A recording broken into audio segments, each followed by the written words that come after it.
Exact centre ఉంటుంది ఇది. ఆ 7 కిలోమీటర్ల పైకి అటు 4 ఇటు 8 అన్నట్టు. అయితే ఈ కోనేరు లేక ఈ సరోవర్ లేకుంటే దీన్ని పోఖర్ కూడా అంటారు.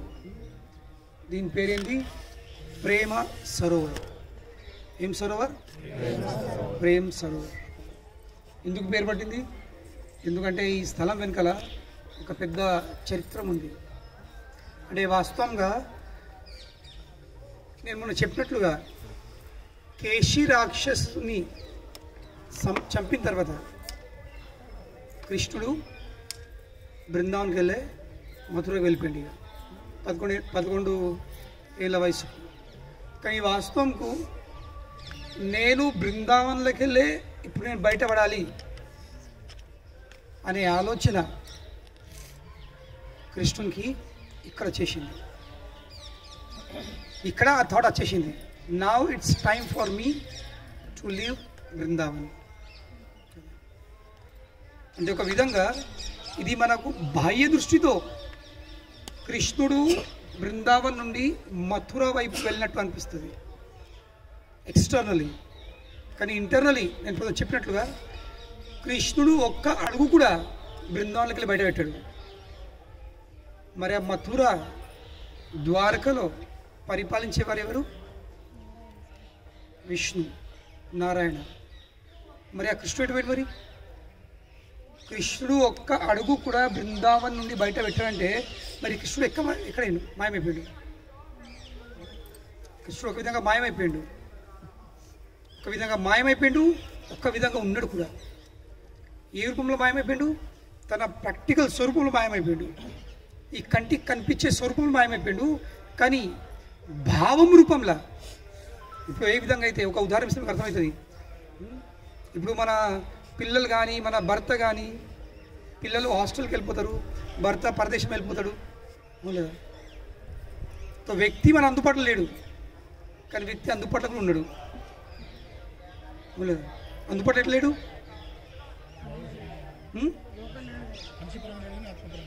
మనిషి పరంగా లేడు, ఆ దేహం పరంగా లేడు, కానీ ఆ వ్యక్తి ఆలోచన భావం ఎప్పుడు ఆయన విషయం గుర్తొస్తుంది కాబట్టి ఏమవుతుంది, ఆ వ్యక్తి అక్కడ ఉన్నాడు లేదా. మా ఆయన ఏం చేస్తుండో, పనికి వచ్చిండో లేదో, తిన్నాడో లేదో, అనుకున్నాడు లేదా, మిరపకాయలు ఎండ వచ్చిన లేదు, ఇంకా ఎండ వచ్చిన మిరపకాయలు ఇంకా మళ్ళీ ప్లాస్టిక్ కప్పుకున్నాడు లేదా, శరీరం ఇక్కడ ఉంది, ఆలోచన అవుతుంది అవును లేదా. మరి గాలి పువ్వులు ఏం లేదు, ఎండ కొడుతుంది లేదా సరిగా. ఆ వ్యక్తి విషయం ఆలోచన కాబట్టి ఏముంది, ఆ వ్యక్తి అప్పుడు మన అందుబాటులోనే ఉన్నాడు. కనుకనే Krishna left his physical presence. తన వ్యక్తిగత స్వరూపంలో కృష్ణుడు ఇక్కడ లేడు, కానీ తన భావరూపంలో కృష్ణుడు మొత్తం బృందావనంలో వ్యాప్తమే ఉన్నాడు. ఏ రూపంగా? ఎందుకంటే గోపికలు రాధరాని నిరంతరము కృష్ణుని విషయమే ఆలోచిస్తారు. అంటే ఎంత అంటే చెప్తా రేపు గోవర్ధన్లో ఉద్ధవుడు రాధారానికి గోపికలకు వచ్చేసి నేను మీకు యోగ పద్ధతి నేర్పుతాను, దేనివల్లనైతే కృష్ణుడు మీకు దూరమై ఉన్నా కానీ మీరు నిరంతరము కృష్ణుడిని స్మరించగలుగుతారు, కృష్ణుడు మీ అందుబాటులో ఉండగలుగుతాడు అనే పద్ధతి మీకు నేర్పుతా అని చెప్పాడు ఉద్ధవుడు. గోపికలు ఏమంటారు? ఓ ఉద్ధవ, నువ్వు ఇంత గొప్పమైన జ్ఞానివి, మాపై దయ చూపు, మాకు కృష్ణుణ్ణి స్మరించడం కాకుండా కృష్ణుణ్ణి మర్చిపోయేటట్టు చేయు. ఏమంటారు వాళ్ళు? ఎటువంటి యోగ పద్ధతి నేర్పు, దేనివల్ల మేము కృష్ణుణ్ణి మర్చిపోగలుగుతాము అంటే దాని అర్థమైంది, వాళ్ళు ఒక్క క్షణం కూడా కృష్ణుణ్ణి మరవలేకపోతున్నారు. ఏ విధంగా మనము ఒక్క క్షణం కూడా కృష్ణుని స్మరించలేకపోతున్నామో మన పరిస్థితి ఏముంది? మనము జపం చేస్తాం, కనీసము జపం సమయంలో అన్నా కృష్ణుని మనం స్మరించాల్సింది. కానీ చేతిలో మాల ఉంది, మాల పూసలు ఏళ్ళు నడుతున్నాయి, పూసలు వెనక లాగుతున్నాము, కానీ ఆలోచనట్టు ఉన్నాయి అవును లేదా. వీఆర్ చాంటింగ్, కానీ ఆలోచన ఉన్నాయి. హాస్పిటల్లో పేషెంట్ అందరూ వచ్చిండు, మరి నా డిఎం సార్ వచ్చాడు లేదో, ఇంకేమైనా మేము తయారవుతుంది లేదా, నా పంటల సంగతి ఏంది, మరి నా దుకాణం సంగతి ఏంది, నా బిజినెస్ సంగతి ఏంది. జపం చేస్తున్నాం, కనీసము జపము చేసే సమయంలో మనం కృష్ణుడిని స్మరించాల్సింది. కానీ జపం చేసే సమయంలో కూడా మనం కృష్ణుడిని స్మరించలేకపోతున్నాం. ఇది మన పరిస్థితి. కానీ రాధారాణి ఇంకా గోపికలు వాళ్ళు కృష్ణుడిని మరవలేకపోతున్నారు. కనుకని ఏదైనా పద్ధతి చెప్పు, దీనివల్ల మేము మరవగలుగుతాము. We want to forget him. ఎందుకంటే ఆయనను స్మరించడం వల్ల బాధలు అవుతున్నాయి. ఆయన మేము మర్చిపోగలేకపోతున్నాము. ఇది సమస్య. కనుక మాకు మర్చిపోయేటట్టు చేయు. Tell me some path, some ways by which we can forget him. తో ఆలోచించండి. కృష్ణుడు గోపికలు ఒక్క క్షణం కూడా కృష్ణుని మరవలేకపోయారు. తో కనుక కృష్ణుడు ఉన్నాడా? ఇక్కడనే ఉన్నాడు. కానీ ఆ ఫిజికల్ రూపంలో, ఆ వ్యక్తిగత స్వరూపంలో నేను ఇప్పుడు మాయం కావాలి, వీళ్ళు అందుబాటులో ఉండొద్దు అనే ఆలోచన, అనే విచారము కృష్ణునికి ఇక్కడ ఈ ప్రేమ సరోవర్లో వచ్చేసింది. మరి ఎందుకు వచ్చింది? ఎందుకంటే ఇదే ప్రేమ సరోవరం అంటే వాస్తవంగా ఇది మన కంటికి కనిపిస్తుంది ఒక నీరు, అవును లేదా?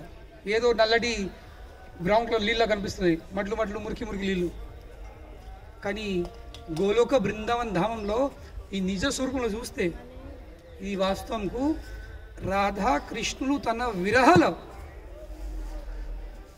విరహ భావంలో ఇద్దరు ఏడుస్తున్నారు. కంటికి నీళ్ళు ఎప్పుడతాయి?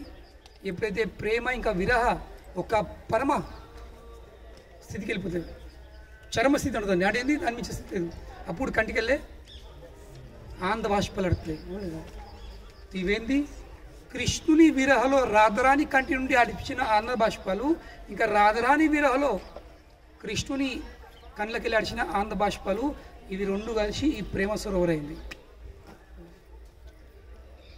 ఇవి సాధారణ నీళ్ళు కావు. ఇవేంది? ఇద్దరి ప్రేమది తర స్వరూపం. It is liquid form of Radha's love for Krishna and Krishna's love for Radha. అది ఈ ప్రేమ సరోవర్. కనుక దీని పేరు ప్రేమ సరోవర్ అయింది. ఇవన్నీ విషయాలు నాకు ఇట్లా కూడా అవుతుందా? ఏదో మనం మేడితే ఒక రుమాలు, ఒక ఖర్చీఫ్ తడుతుండొచ్చు, కానీ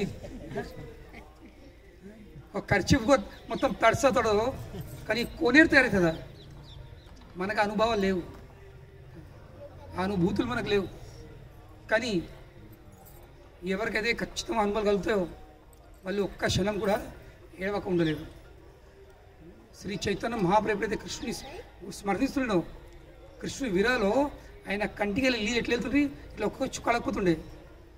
డాక్టర్ గారు ఇంజక్షన్ల సిరింజ్ ఒత్తితే ఎట్లా వెళ్తుంది నీళ్ళు? సిరింజ్ ఒత్తితే ఎట్లా వెళ్తాయి? సుమ్ అని అట్లా కంటికి నీళ్ళు కారేది. ప్రేమది ఒక లక్షణం ఏంది? ఎప్పుడైతే ప్రేమ యొక్క ఉన్నతమైన స్థితికి వెళ్తామో అప్పుడు నయనం గలద శ్రుధారయ ఏమిటది? కంటికి వెళ్ళే ఆనంద బాష్పాలు పడతాయి. నయనం గలద శ్రుధారయ వదనం గదగద హృదయాగిర. శరీరంలో కంపనం అవుతుంది. గొంతు ఏమవుతుంది? నిండిపోతుంది. శబ్దము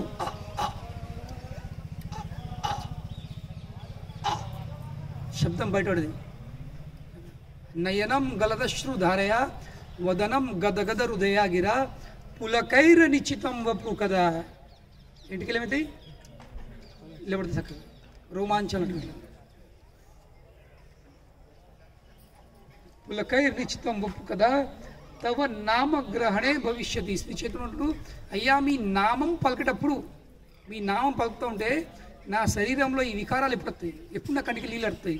ఎప్పుడు నా శరీరంలో కంపనం అవుతుంది? ఎప్పుడు నా రోమాంచం నిలబడుతుంది? దట్ ఈస్ వీరభావం. We don't have that experience. మనకి ఏదో కొంచెం పెడతాం అంతే. అది ఎందుకు పెడతాము? ఆ వ్యక్తి లేకపోతే నా సంగతి ఏమవుతుందని. మన ఏడుపు దానికోసం. వ్యక్తి పోయిందని కాదు,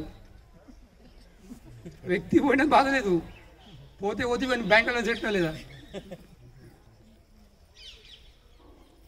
మన ఏడుపు దానికోసం ఉంటుంది. ఎందుకంటే మన లైఫ్ అనేది ఆధారపడి ఉంది. It is not out of love, it out of insecurity. కనుగొనే ఎడతారు. అంటారు కూడా, ఇప్పుడు నాకు బట్టలు తీసుకెళ్తారే అవ్వో, నాకు నాబాలు చెప్తారు, నగలు పోలు చెప్తారే అవ్వో, నన్ను ఇంటికి పోలి పిలిచిపోతారే అవ్వో. ఇదే ఆ ఏడుపు ఉంటుంది సుఖం. ఏడుపు ఏమి ఏడుతుంది, ఇవి ఏడుతారు కదా. నా పరిస్థితి ఏమవుతుంది, రాగాలు తిస్తారు ఇక. ఆశ్చర్యం ఏంటంటే ఆ సమయం ఎట్లా గుర్తుకొస్తున్నాయి అనిపితే ఆశ్చర్యం. పెద్ద రీసెర్చ్ టాపిక్ అది. ఎట్లా బాధ, ఉత్తప్పుడు రాదు మరి. ఉత్తప్పుడు చెప్పమను, ఉత్తప్పుడు ఆడమను. ఉత్తప్పుడు రాదు ఆ సమయం. ఎట్లా నీరంతా ఒక్క సెకండ్ ఆగరు, ఇట్లా అడుస్తుంది. స్క్రిప్ట్ రాసుకొని పెట్టుకున్నట్టే,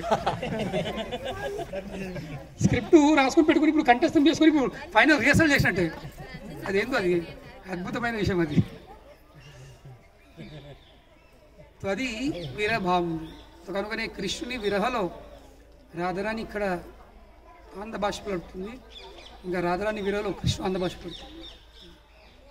ఆ కంటిన్యూటీలోని ఈ ప్రేమ సరోవర్ తయారైంది. ఒకరోజు ఇక్కడనే ఈ ప్రేమ సరోవర్లో ఆ కమల పువ్వు పీఠం మీద రాధాకృష్ణులు కూర్చున్నారు.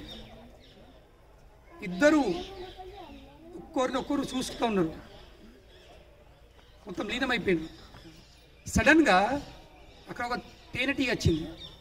నల్ల ఉంటుంది తేనెటీగ, ఏమంటారు బూగనా కాదు, బూగ ఆడుతుంది. తుమ్మెద తుమ్మెద తుమ్మెద నల్ల ఉంటుంది మొత్తం నున్నగా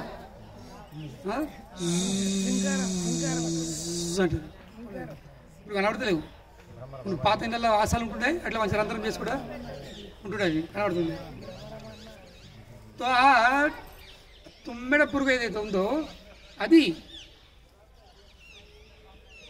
కృష్ణుని మీద రాధారాణి మీద ఆలుతుంది ఇట్లా అనుకుంటా. దానికి ఒక పేరు మధు అని, మధు అంటారు. అయితే ఈ యాక్చువల్ టేంటి కానీ అది అది జూజు అని బారుతూ ఉంటుంది, అది ఆలుతూ ఉంటే సడన్గా డిస్టర్బ్ అవుతుందని గోపికలు ఏం చేసిండ్రు, దాన్ని చుట్టుపట్టుకున్న గోపికలు దాన్ని ఏదో వెళ్ళగొట్టిండ్రు. వెళ్ళిపోయిన తర్వాత ఒక గోపి వచ్చి ఒక మాట అన్నది, మధు వెళ్ళిపోయిండు, మధు వెళ్ళిపోయిండు, మధు హ్యాస్ గాన్.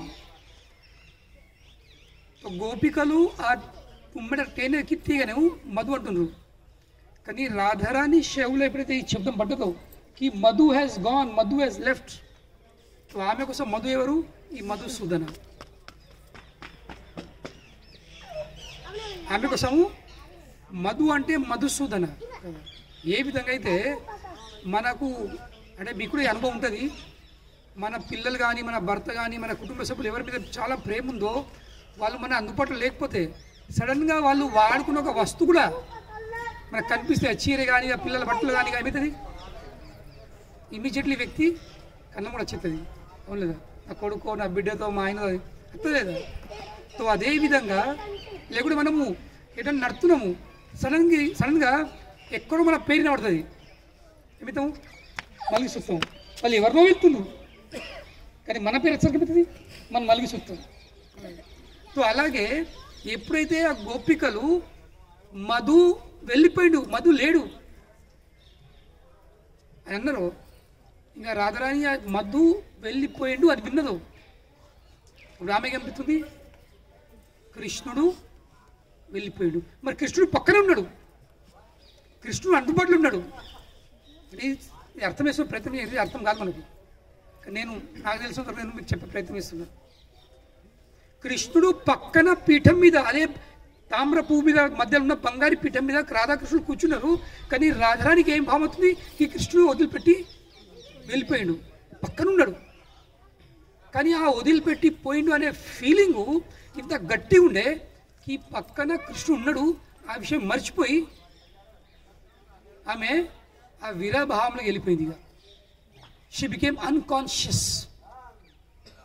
అంటే ప్రేమ లక్షణం ఏంది, ఆ వ్యక్తి అందుబాటులో లేకపోతే ఒక్క క్షణం కూడా ఉండలేకపోతారు. ఇది ప్రేమ. యుగాయితం నిమేషేణ చక్షుష ప్రావృషాయితం శూన్యాయితం జగత్ సర్వం గోవింద విరహీనమే. శ్రీ చైతన్య మహాప్రభుడు, కృష్ణ నువ్వు అందుబాటులో లేకపోతే నాకు ఒక్క క్షణం కూడా 12 సంవత్సరాలు అంత అనిపిస్తుంది. యుగాయితం నిమేషేన. నిమేష అంటే ఎందుకు? సెకండ్ కంటే సెకండ్లో కూడా 8/9 భాగము. అంత క్షణం కూడా ఏమి నాకు లేకపోతే నాకు ఎంత అనిపిస్తుంది? 12 years. తో కృష్ణుడు అందుబాటులో కూర్చున్నాడు, కానీ మధు వెళ్ళిపోయిండు అని వినేసరికి రాధారాణి అన్కాన్షియస్ అయిపోయింది. ఆ విరవ భావంలో తట్టుకోలేక మూర్ఛితమై అనుకుతుంది పే అంత. ఎప్పుడైతే కృష్ణుడు చూసిండో ఈ బాబా నేను అందుబాటులో ఉన్నా, అయినప్పుడు కూడా ఆమె ఈ పారవేశ్యం అనుభవిస్తుంది. కనుకని ఇప్పుడు నేను ఉండి లాభం లేదు. నేను ఏమైతే వీళ్ళను ఏ స్థాయికి తీసుకురావాలనుకున్నానో, చాలామంది అడుగుతారు మరి కృష్ణుడు గోపికలను వదిలేసి ఎందుకు వెళ్ళిపోయాడు? లేదా రావచ్చు కదా, ఎల్లుండెత్తని చెప్పిండు. వెళ్ళేటప్పుడు ఏమన్నాడు? పర్సో. ఇప్పుడు మనం వెళ్ళేటప్పుడు ఊరు బర్సానికి వెళ్ళి మనము గోవర్ధన వెళ్ళేటప్పుడు ఒక ఊరు వస్తుంది. ఆ ఊరి పేరు ఏంది? పల్సో. అంటే ఆ పాయింట్ ఇక్కడ గోపికల కృష్ణ చెప్పిండు నేను ఎల్లుండి వస్తా, పర్సో ఆతాహు. పర్సో ఉండే ఊరి పేరు ఏమైంది? పల్సో. ఎల్లుండి వచ్చేస్తా, 2 రోజులు. కొన్ని ముఖ్యమైన కార్యములు ఉన్నాయి, అవి ఒడగొట్టుకొని వచ్చేస్తా. కానీ ఆ పర్సో 100 సంవత్సరాల దాకా రాలేదు. మథురా బృందావన్ కేవలం 15 కిలోమీటర్లు. మథురా బృందావనం 15 కిలోమీటర్లు. మథురలో పరిపాలించిన ద్వారకి వెళ్ళిపోయాడు. కృష్ణుడు దాల్చుకుని ఎంత సమయం, కానీ ఎన్నడూ అటువైపు తొక్కి అడుగు పెట్టలేడు. తొక్కి చూడు ఎందుకు? చాలామంది అంటారు ఎందుకు ఇంత కఠినం ఎందుకు? అవునలేదా? కొన్ని సందర్భంలో కోపం వస్తుంది, ఇంతెందుకు బాధ పెట్టడు? చెప్పాను కదా పొద్దున, ప్రతిరోజు వాళ్ళు రెడీ అయి కూర్చుంటారు, ప్రతిరోజు వంటకాలు చేసుకుంటారు, ప్రతిరోజు అలంకరించుకుంటారు. ఎందుకు? ఇక వస్తాడేమో అని. అత్తనే నాకు ధూపు అవుతుంది, అత్తకత్త నాకు ఆకలి అవుతుంది అని అంటే, ఆయనకు ఆకలి అయితే మేము తట్టుకోలేము, ఆయన ఉపాసం తట్టుకోలేము, కనుక అన్నీ రెడీ చేసుకొని పెట్టుకోవడం. 1 రోజా 2 రోజా? 365 into 100 ఎన్ని రోజులే? 100 సంవత్సరాలు వాళ్ళు ఇట్లనే జీవితం. వాళ్ళు వాస్తవంగా అందరూ ఊరి పెట్టుకుని చచ్చిపోయేవాళ్ళు. కానీ మేము ఒకవేళ చచ్చిపోతే ఈ పాలన తట్టుకోలేక రేపు తిరిగి వస్తే నా గోపిక లేరంటే చచ్చిపోయినంటే ఆయనే అనుభవిస్తాం. ఆయన బాధపడతాడు, ఆయన బాధపడితే మేము బతుకుతాం. ఎప్పుడైతే అక్రూర కృష్ణ బలరాముని తీసుకొని మథుర వచ్చేసిండు, అప్పుడు నంద మహారాజు ఇంకా పెద్ద గోపలు వాళ్ళకి వచ్చేసిండు మథురకు. కానీ ఇక కంసుని సంవరించిన తర్వాత నందమహారాజు అన్నాడు, సరే నాన్న మరి వెళ్దామా, గోకులం వెళ్దామా? నంద మహారాజు ఫుల్ ఇట్లా మూడు ఉన్నాడు, ఇక కంసుని చంపేసింది కదా, పని అయిపోయింది కదా, పని పోదాం నాన్న అని ఫుల్ ప్రిపేర్ ఉన్నాడు. ఇట్లా అంటే వాస్తవంగా వీళ్ళు వచ్చింది దానికోసమే. అంటే రథం తీసుకుపోయింది, రథం మళ్ళీ ఇంటికి చేరుపుతుందా? తో కనుక వీళ్ళు ఎట్ల వాళ్ళు పట్టుకుని వచ్చారు, నాన్న మనం వెళ్దామని. నాన్న వల్ల కాదు, ఆలోచించండి. లేక లేక లేక లేక యశోద మాతకు 65 సంవత్సరాల సంతానం లేదు. లేక లేక ఒక కొడుకు పుట్టిండు, అది కూడా ఇంత 10 సంవత్సరాలు 11 సంవత్సరాలు ఇంత ముద్దులాడి సడన్గా ఒక్కడే పారి కళ్ళ మూడక లేకుంటే నాన్న నేను రాను నువ్వు వెళ్ళిపో అనేసరికి నంద మహారాజు గుండె ఇట్లా కావచ్చు. ఎట్టునో మొగుడు కదా, గుండె మీద బండ పెట్టుకుని ఎట్లనో ఇంటికి వచ్చేసిండు. రాగానే రథం ఎట్ల పడి చప్పుడు యశోద మాత బయట గురించి వచ్చింది. వచ్చేనా నా లాలన్న కానీ వచ్చేనా ఏమాయ్ ఎక్కడున్నా కానీ నువ్వు తీసుకొస్తాను చెప్పినావు కదా, ఎటుపోయిండు అంటే వాడు రానన్నాడు. కొన్ని ముఖ్యమైన కార్యంలో ఉన్నాయట, అవి విడగొట్టుకుని అంతవరకు రానన్నాడు. నువ్వెందుకు తీసుకురాలేవు? ఇక యశోదంతా ఫుల్ ఇక నంద మహారాజుని ఇక బండుకు ఎదిగింది. ఇక లాస్ట్కు ఆ కోపం ఆగలేక ఏమంటుంది తెలుసా, నువ్వు ఇక్కడ వచ్చే బదులు అక్కడనే వాడి సావన ఉంటుంది, ఎందుకు వచ్చినావు అంటే నేను అర్థం చేసుకోండి. ఆ యశోద మాటది వీరాభావం ఎంత ఉండొచ్చు, ఎంత బాధ ఉండొచ్చు, ఎంత బాధ ఉంటే ఆ మాట వస్తుంది. అక్కడనే మధ్యలో వాడి సావన ఉంటుంది, నువ్వు ఎందుకు వచ్చినావు? నందమహారాజు అనుకుంటూ నాకు కూడా అదే ఆలోచన వచ్చింది. ఎక్కడో వడి చచ్చిపోవాలని. ఎందుకంటే నేను కూడా ఉండలేను యశోద, నువ్వెంత బాధపడుతున్నావు నేను అంత బాధపడుతున్నా. కానీ చచ్చిపోతా అనుకుని నేను కూడా. కానీ నేను నా పనులు ఒడిచిపోయినామోలే అత్త అన్నాడు. వాడు వచ్చిన తర్వాత మా నాన్న ఏడని అడిగితే మీ నాన్న చచ్చిపోయాడని చెప్తే నువ్వేం చెప్తుంటే మనకి? నేను లేకపోతే నువ్వు చచ్చిపోతుండేవి. ఆ తిరిగి వచ్చిన పోలే ఎంత బాధ అనుభవిస్తుండే. అది ఆలోచించి నేను నా మనసు మార్చుకున్నా. నన్ను మాట చెప్తున్నా. ఇవన్నీ వింటూ ఉంటే అనిపిస్తుంది ఎందుకు ఇంత బాధ పెట్టు, ఇంత కఠినం ఎందుకు కఠినం అనిపిస్తుంది. మనం రేపు అనుగ్రహం ఉంటే చర్చిస్తాం. ఉద్ధవుడు ఇంకా రాధారాణి మధ్యలో సంవాదం. ఉద్ధవుడు ఎప్పుడు వచ్చిండో అప్పుడు రాధారాణి ఉద్ధవుతో ఏం మాట్లాడుతుంది, పగిలిపోతుంది గుండె. ఆమె అనుభవించిన ఆ మాటలు చదివితే వింటే గుండె పగిలిపోతుంది. అంత అర్హత లేదు చెప్పేది, కానీ ట్రై చేద్దాం చర్చించేది.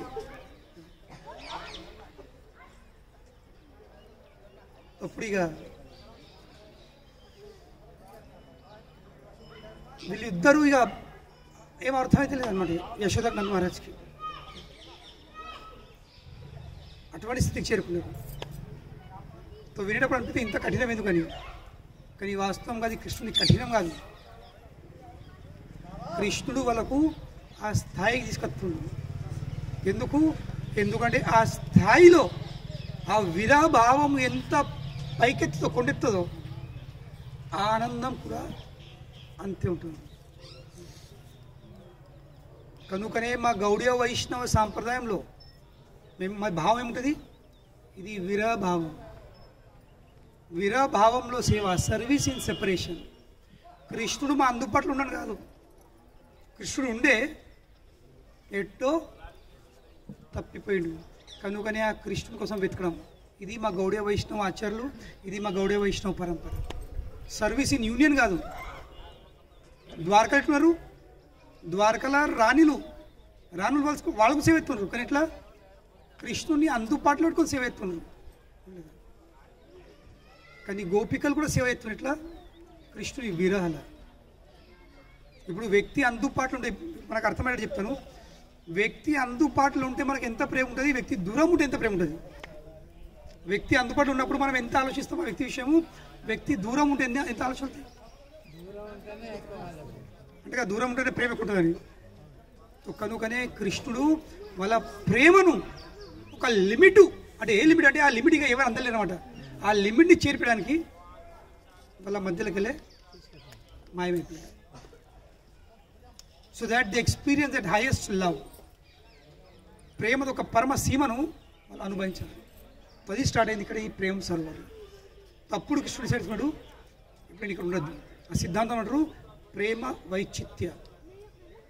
ప్రేమ వైచిత్యం అంటే ఏంది, ఎవరిని నువ్వు ప్రేమిస్తున్నావు, the object of your love నీ అందుబాటులో ఉంది. నువ్వైతే ప్రేమిస్తున్నావో ఆ వ్యక్తి వస్తువు అందుబాటులో ఉంది, కానీ నీ మూడేముంది లేనట్టు. ఆ ప్రేమ వైచిత్యం.